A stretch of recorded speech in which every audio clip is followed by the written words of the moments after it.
Prenons comme volume de départ un empilement de couches de mousse de couleurs différentes, reliées par leurs extrémités et non déformées à l'horizontale. En appliquant une pression de part et d'autre, c'est-à-dire une contrainte compressive, une déformation souple, dite déformation élastique, se forme. Les couches forment alors une sorte d'ondulation avec une partie convexe que l'on nomme anticlinale et une partie concave que l'on nomme synclinale. L'angle formé par la ligne de la plus grande pente d'une couche par rapport à l'horizontale est le pendage. Le sommet de l'anticlinale et le fond du synclinal constituent les charnières. Une charnière est la ligne qui rejoint les points où les pendages changent de sens. C'est la région de courbure maximale. Le plan axial du pli est un plan passant par les charnières de toutes les couches du pli.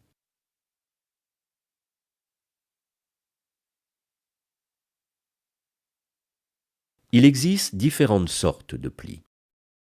Le cas le plus simple est le pli droit. Il s'agit d'un pli dont les flancs sont sensiblement symétriques par rapport au plan axial.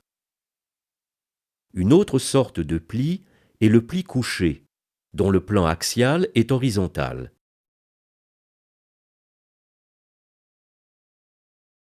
Entre le pli couché et le pli droit existent tous les intermédiaires possibles, à savoir les plis dits déjetés et les plis déversés, dont les plans axiaux sont obliques.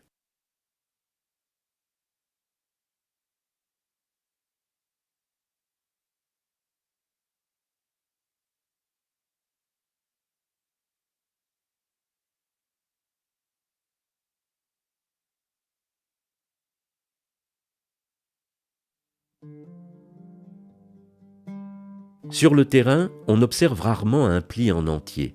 Le plus souvent, les plis sont de grandes dimensions et on ne peut en voir qu'un flanc à la fois.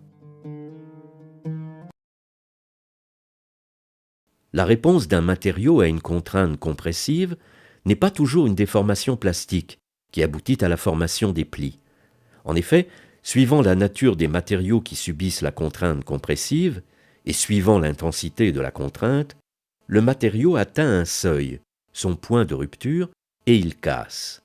On parle alors d'une déformation cassante. Par analogie, dans la nature, la déformation plastique appliquée à des couches sédimentaires permet la formation de plis, alors que la déformation cassante permet la formation des failles.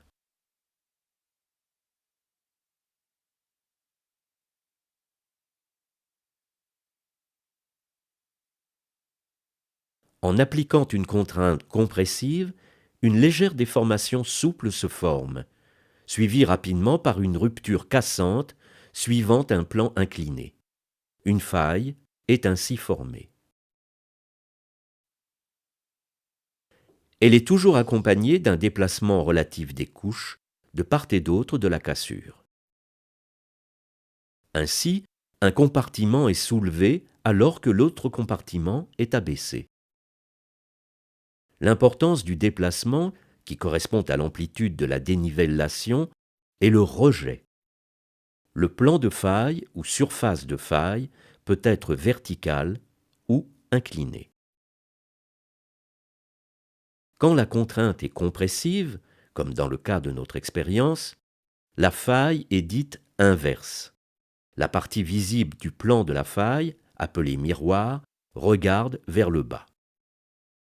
Dans le cas où la contrainte est extensive, la faille est dite normale. Le miroir regarde vers le haut.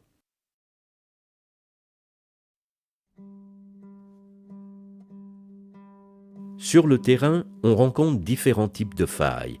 L'exemple le plus frappant est la superbe faille inverse, datée de l'Éocène, dans la série phosphatée au sud tunisien, plus précisément dans la région du Kef Eddour, à Gafsa.